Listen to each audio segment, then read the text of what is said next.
Halo semuanya, Ivan di sini. Sekarang, apakah kamu mencoba memutuskan antara ReadyMake dan Framer untuk proyek situs web kamu selanjutnya? Jika ya, kamu berada di tempat yang tepat. Kedua alat ini sangat kuat dengan cara mereka sendiri. Namun mereka melayani kebutuhan yang berbeda. Baik kamu seorang desainer yang berfokus pada visual atau kamu sangat peduli dengan fungsionalitas interaktif. Kita akan membahas kedua platform ini dan melihat mana yang akan menjadi yang tepat untukmu. Jadi mari kita langsung mulai. Mari kita pertama-tama menyelami ReadyMake dan tanpa ragu platform ini dibuat untuk orang-orang kreatif. Sebagian besar waktu orang-orang yang menggunakan ReadyMake adalah desainer, seniman, atau orang kreatif lainnya yang ingin memamerkan karya mereka secara online. Ini adalah platform yang sangat mudah digunakan, dengan visual yang menjadi yang terdepan, dan tidak memerlukan kode sama sekali. Jika kamu pernah menggunakan platform seperti Figma atau Adobe, ini sangat mirip dengan itu. Mulai dari halaman kosong, dan dari sini kamu dapat menambahkan berbagai variabel. Untuk melakukannya, yang perlu kamu lakukan hanyalah menekan tombol plus di sini, dan akan ada banyak widget berbeda, mulai dari teks hingga bentuk, hingga gambar, hingga video, shots, dan berbagai hal seperti itu. Sekali lagi, tujuan dari platform ini adalah untuk menjadi sangat mudah digunakan. Dan selain itu, ReadyMake sangat memprioritaskan personalisasi, terutama dari sudut pandang visual. Ini adalah salah satu template yang tersedia, dan seperti yang kamu lihat, akan ada sektor-sektor yang jelas tersedia di sini. Aku tidak tahu tentang kamu, tapi aku telah menggunakan Figma selama bertahun-tahun, dan tampilannya sangat mirip. Misalnya, jika aku ingin mendrag gambar ini, yang perlu aku lakukan hanyalah mendragnya, dan boom, itu akan berada dimanapun aku meletakkannya. Sekali lagi, hal yang sama dapat dikatakan tentang teks apapun.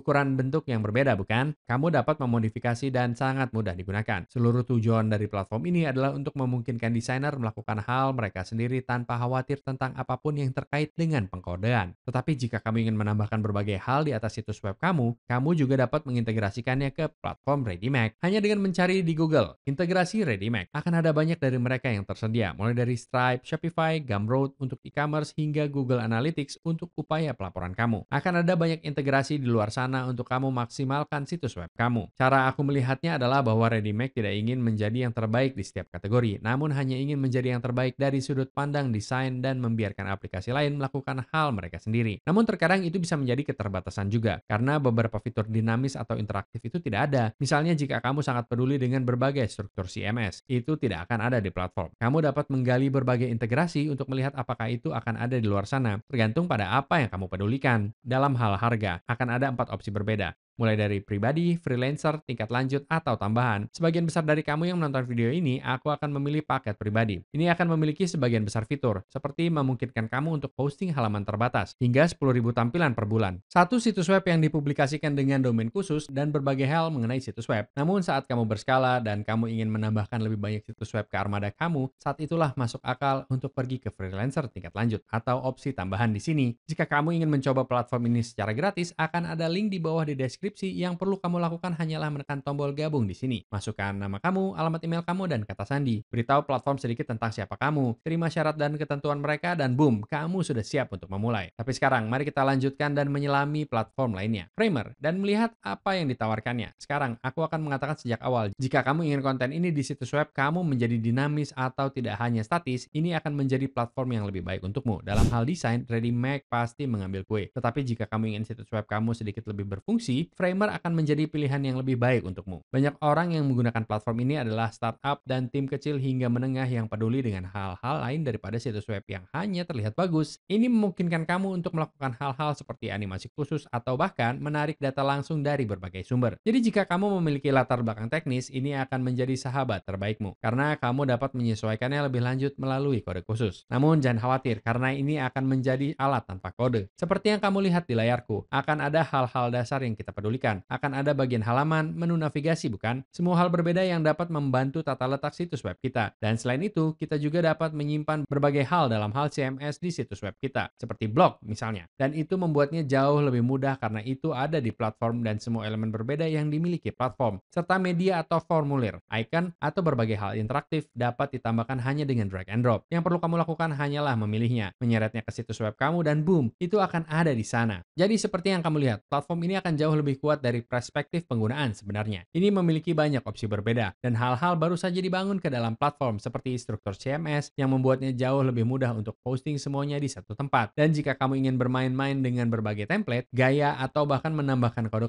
kamu juga dapat melakukannya di sini. Sekali lagi, semuanya dapat disesuaikan. Yang perlu kamu lakukan hanyalah memodifikasi hal-hal di sisi kanan, dan kamu tidak perlu tahu jenis kode apapun. Namun, jika kamu melakukannya, kamu dapat membantu kamu menyesuaikan lebih lanjut dan membantu kamu berskala ke tingkat yang lebih besar. Dan hal besar lainnya yang ingin aku catat adalah mirip dengan Figma, kamu benar-benar dapat berbagi situs web ini dengan tim kamu, dan dengan begitu kamu semua dapat mengerjakannya pada saat yang bersamaan. Ini akan sangat luar biasa untuk startup. Aku ingin memindahkan hal-hal dengan cepat. Jadi jika kamu memiliki tim kecil, ini akan menjadi pilihan yang sangat baik untukmu. Jika kamu ingin mengintegrasikan situs web kamu dengan platform lain, yang perlu kamu lakukan hanyalah pergi ke plugin di sini dan memilih hal yang kamu inginkan. Dan seperti yang kamu lihat, itu tidak hanya akan seperti plugin yang relevan dengan situs web. Akan ada hal-hal di luar ranah situs web seperti Airtable, Notion, Google Sheets yang membuatnya bagus karena dengan begitu semua sistem dapat saling berbicara. Satu-satunya kelemahan aku mengatakan adalah bahwa butuh sedikit lebih lama untuk dipelajari. Tetapi begitu kamu menguasai semua fitur, itu akan sangat luar biasa untukmu. Dalam hal harga, akan ada dua opsi berbeda untuk kamu. Akan ada akun pribadi dan akun bisnis. Di sisi pribadi akan ada tiga opsi berbeda. Akan ada mini, dasar, dan pro. Dan di sisi bisnis akan ada startup, scale up, dan tingkat perusahaan. Sekali lagi, untuk sebagian besar dari kamu yang menonton video ini di sisi pribadi, aku akan merekomendasikannya hanya bermain-main dengan mini atau dasar. Hanya karena mereka memungkinkan kamu untuk hosting situs web. Tapi itu tidak akan terlalu gila, di mana itu akan menjadi ukuran yang sangat besar. Dan dengan begitu, itu akan cukup mudah. Dan jika kamu ingin hosting lebih dari 2 halaman, gunakan saja yang dasar. Tetapi tidak banyak orang yang melebihi batas 1000 halaman itu. Aku akan mengatakan alasan terbesar untuk pergi ke pro adalah koleksi CMS. Hanya karena saat kamu mulai menyimpan apapun di situs web kamu, data dan bandwidth itu hanya akan bertambah. Dan dengan begitu aku tahu sulit untuk dipercaya. Benar-benar kehabisan bandwidth 50 GB itu cukup cepat, dan itulah mengapa orang benar-benar menggunakan versi pro di sini. Dan hal yang sama dapat diterapkan untuk paket bisnis. Jika kamu memiliki bisnis kecil, paket startup paling masuk akal. Tetapi saat kamu berskala, kamu dapat menggunakan paket scale up atau perusahaan yang sesuai. Jika kamu ingin lebih mendalam tentang berbagai fitur yang mereka tawarkan, aku hanya akan scroll sebagai hantu, fitur demi fitur, dari apa yang akan berbeda di seluruh paket. Dan jika kamu ingin mencoba platform ini,